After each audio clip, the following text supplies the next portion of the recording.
Last सेसनमा हामीले चाहिँ सिल्कवर्मको बारेमा पढेको थियौँ भने यो सेसनमा हामीले चाहिँ हनीबिजको बारेमा पढ्छौँ। यसको अल द कति वर्क डिभिजनदेखि लिएर लाइफ साइकल प्रपर्टिज अनि युजेसहरू हेर्छौँ। So first, what is honeybee? What are the honeybees? Okay, so honeybees are social insects which live in large colonies. They secrete wax. It is not work, okay? यहाँ चाहिँ typing mistake भएको रहेछ. So they secrete wax which solidifies on coming in contact with air. भनेको चाहिँ wax जुन यिनीहरूले produce गर्छ नि solidifies हुन्छ, त्यो wax चाहिँ एयरसँग कन्ट्याक्ट हुन्छ. The wax is used by them to form a combs. Combs is the where they live. Okay. अनि the honey collected by the honeybees is stored in the comb and the combs are fixed on the support. So जुन honey collected हुन्छ नि honey बिजद्वारा त्यो store हुन्छ कममा अनि combs are fixed on the support, एउटा सपोर्टमा चाहिँ फिक्स गरेको हुन्छ. त यो भने लिटल इन्ट्रोडक्सन भयो हनीबिजको बारेमा. अब honeybees are like basically divided into three forms. Three forms भनेको चाहिँ एउटा कोलोनीमा चाहिँ थ्री टाइपको हनी बिजहरू हुन्छ. अनि त्यो हनी बिजको बारेमा जुन कति टाइपको बिजहरू हुन्छन् भनेर हेर्छौँ होइन. The first one is queen. The queen is the largest among all the honeybees. So, queen is largest among all the honeybees in the colony. It has shorter wings and elongated and pointed abdomen. Shorter wings छ अनि त्यसपछि elongated and pointed abdomen छ. Okay. And the duty of the queen is to lay egg and to coordinate all the worker bees and drone according to the necessity of their colony. So main duty चाहिँ के हो भने क्विनको is to lay egg अनि त्यसपछि coordinate गर्ने worker bees र ड्रोनसँग होइन according to the necessity of their colony. अनि सो एउटा अझ कुरा पोइन्ट के छ भने क्विनले चाहिँ एउटा स्पेसल टाइप अफ फ्रेग्नेन्स होइन प्रड्युस गर्छ आफ्नो बडीमा. त्यसको कारणले चाहिँ everybody knows which one is the queen bee भनेर. So yeah, so this is the queen. अनि अनि next is the drones. The drones भनेको चाहिँ स्पेसली के छ भने फर्टिलाइजिङ फिमेल क्विन, फर्टिलाइज गर्ने फिमेल क्विनलाई and to keep their hive warm, तिनीहरूको हाई वर्म गर्न र फर्टिलाइजिङ फिमेल क्विनको लागि चाहिँ ड्रोन्सहरू युज हुन्छ. द इन्डिभिजुअल ड्रोन जुन जब मेट गर्छ क्विनसँग they dies immediately after mating. So जुन ड्रोनले चाहिँ मेट गर्छ die गर्छ after mating. And basically they are blackish and more hairy than worker bees but smaller than queen bees. Queen बीसँग चाहिँ साइजमा स्मलर छ बट वर्कर बीजको साइज भन्दा चाहिँ अलिक या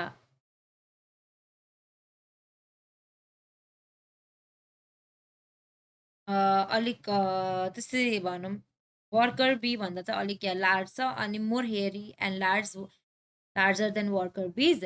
अनि स्मलर क्विन भन्दा चाहिँ अलिक स्मल हुन्छ. So this is about the drones. अनि next let's talk about the workers. What are the workers भनेर होइन. सो वर्कर बी चाहिँ स्मलेस्ट साइज हुन्छ अमङ अल द कोलोनीमा बस्ने बीहरूमा चाहिँ वर्कर बी चाहिँ स्मलेस्ट साइज हुन्छ. अनि the worker bees work on collecting nectar and pollen visiting 20 to 30 flowers in a minute. भनेको चाहिँ अब जति पनि तिनीहरूले कलेक्ट गर्छ नेक्टर र पोलेनहरू चाहिँ 1 मिनटमा 20देखि 30वटा फ्लावर्समा गएर चाहिँ नेक्टर र पोलेन तिनीहरूले कलेक्ट गर्छन्. अनि सबैभन्दा सानो छ साइजमा पनि workers bee. Same as the silkworm workers I mean हनीबीको पनि होइन 4टा स्टेजेस छ. That is egg, larva, pupa and adult. So फर्स्टमा चाहिँ let's talk about the egg होइन. सो क्विनले स्टार्टिङमा चाहिँ के गर्छ भने 1500देखि 3000 एगहरू ले गर्छ एक दिनमा. अनि त्यसपछि क्विनले आफै चुज गर्छ स्ट्यान्डर्ड वर्कर साइज सेल. अनि त्यसपछि त्यो साइज को वर्कर साइज होइन टु रिलिज के गर्नलाई चाहिँ फर्टिलाइज एग्सहरूलाई चाहिँ रिलिज गर्न अनि एकर्डिङली चाहिँ फर्टिलाइज एगलाई चाहिँ डिभाइड गर्न जस्तै कि ड्रोनको लागि चाहिँ डिफ्रेन्ट साइज अफ सेल भयो होइन वर्कर्सको लागि चाहिँ डिफ्रेन्ट साइज अफ सेल भयो अनि द पोजिसन जुन एगको के हुन्छ भने के गरिदिन्छ भने फर्स्ट फर्स्ट डे चाहिँ होइन पोजिसन अफ फर्स्टमा चाहिँ फर्स्ट डेमा चाहिँ इट इज अपराइट पोजिसन पहिला चाहिँ अपराइट पोजिसनमा हुन्छ देन अलिक इन्क्लाइन गरिदिन्छ सेकेन्ड डेमा अनि थर्ड डेमा चाहिँ टोटली होरिजेन्टल गरिदिन्छ so this is the first stage of the life cycle of the honey be after that is third stage second stage that is larva 3 दिनपछि चाहिँ के हुन्छ भने त्यो एगहरू चाहिँ ह्याज भएर लार्भामा कन्भर्ट हुन्छ या चेन्ज हुन्छ अनि जुन लार्भाहरू छ रोयल जेलीमा चाहिँ फिड भइरहेको हुन्छ होइन अनि after some time and after first 3 days पछि चाहिँ they feed on honey and पोलेनमा सो 3 दिन after 3 days they are hatched and eggs are hatched हुन्छ and they are changed into larva अनि larva is basically first 3 days मा चाहिँ के गर्छ भने feed royal jelly they feed royal jelly on royal jelly and after 3 days they feed on honey and pollen so it is the second stage of the honey life cycle now let's talk about the third stage that is pupa अनि यो स्टेजमा चाहिँ great transformation चाहिँ take place गर्छ होइन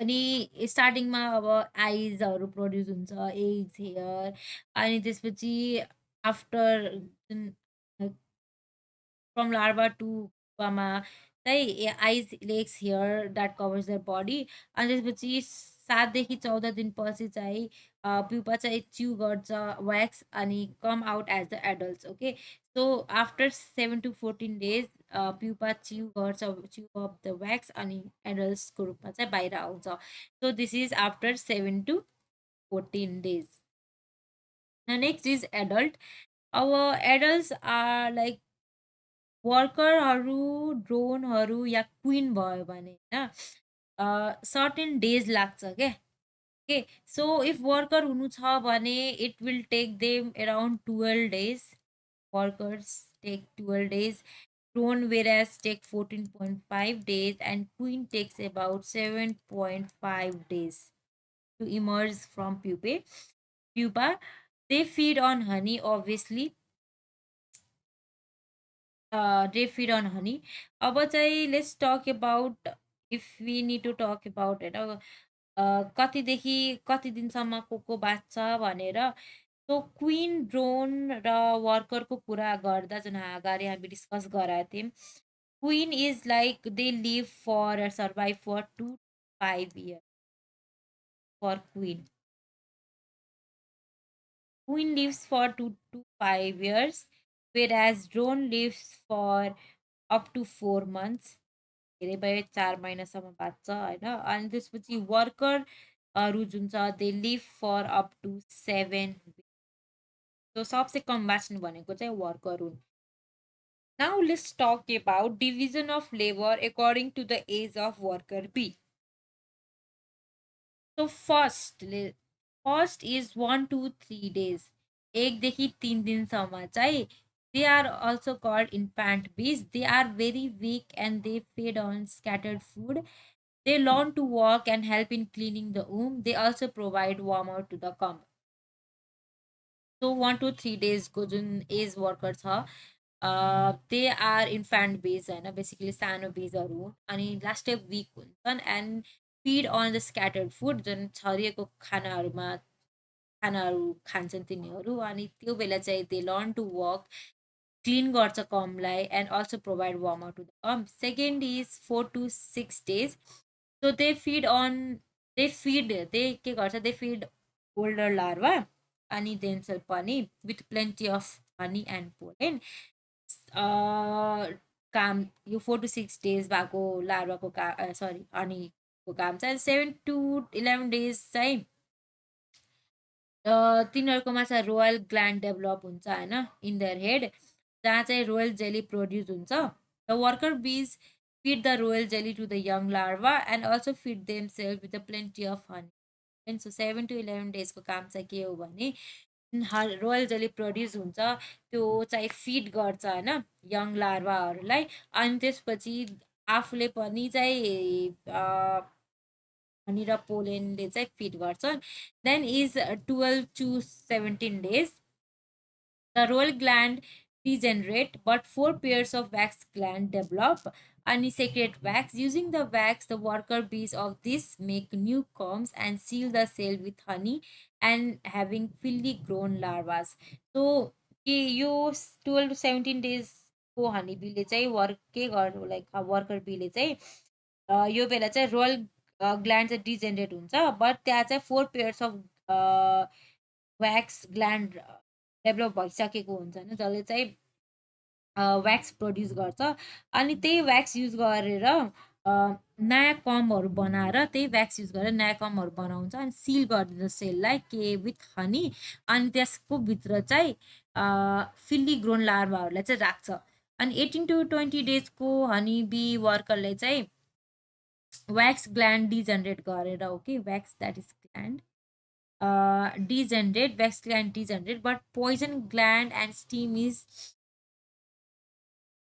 that is not steam, that is sting is developed. They guard their come from enemy. 18 to 20 days को worker बीले चाहिँ guard गर्छ एनिमीलाई।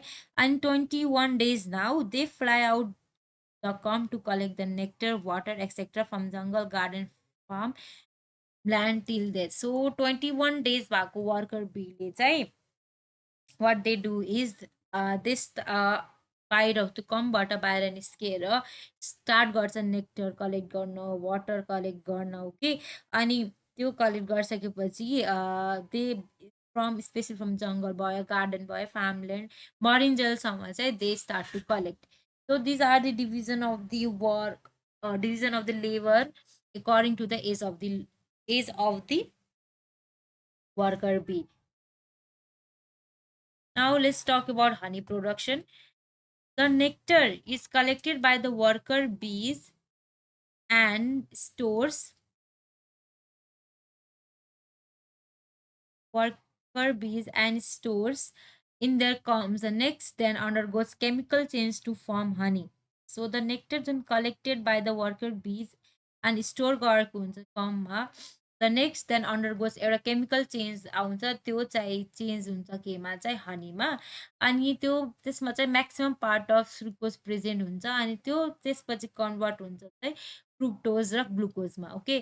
So honey contains glucose, water and acid. एसिडमा चाहिँ what it contains is amino acid content. आणि obviously honey is a source of vitamins and proteins and also the minerals. So nectar's honey production चाहिँ कसरी हुन्छ भने जुन nectar collect हुन्छ by बिज अनि स्टोर गरेको चाहिँ कममा एउटा केमिकल चेन्ज मा जान्छ अन्डरगोज। अनि त्यो चाहिँ पछि चाहिँ चेन्ज हुन्छ in the form of honey. अनि म्याक्सिमम पार्ट स्टार्टिङमा चाहिँ सुक्रोज प्रेजेन्ट हुन्छ भने afterwards it gets converted into fructose and glucose. अनि हनीमा चाहिँ कन्टेन्ट हुन्छ fructose, glucose, water, amino acid अनि is also one of the source of vitamins, proteins and minerals. Just this was the about the honey production. Now let's see what are the uses of the honey. So first uses of the honey मा चाहिँ is bee wax used to make cream, lotion, face packs, etc. So फर्स्टमा चाहिँ के use हुन्छ भने cream लोसनहरू बनाउन, face प्याक्सहरू बनाउन honey use हुन्छ। During the collection of the nectar and pollen, worker bees helps in pollination in flowers by which they help increasing the crop production. So second is जुन nectar र pollen collect गर्न जाँदा worker बिजहरूले चाहिँ help गर्छन् pollination in फ्लावरमा अनि त्यसको कारणले चाहिँ क्रपको प्रोडक्सन चाहिँ इन्क्रिज हुन्छ। Now next is third point, honey produce by the honey bee is use as food. So yeah honey हामीले खान्छौँ डे टु डे बेसिसमा, मोस्ट अफ द टाइम हामी खाइरहेको हुन्छौँ। So this where the uses of the honey. अनि यसको साथै हाम्रो च्याप्टर इन्भर्टिब्रेट च्याप्टर 14 चाहिँ हाम्रो सकिन्छ अनि यो च्याप्टरमा हामीले सिल्कवर्म र हनी बिजको बारेमा लाइफ साइकल युजेस अनि प्रोडक्सनको बारेमा पढ्छौँ।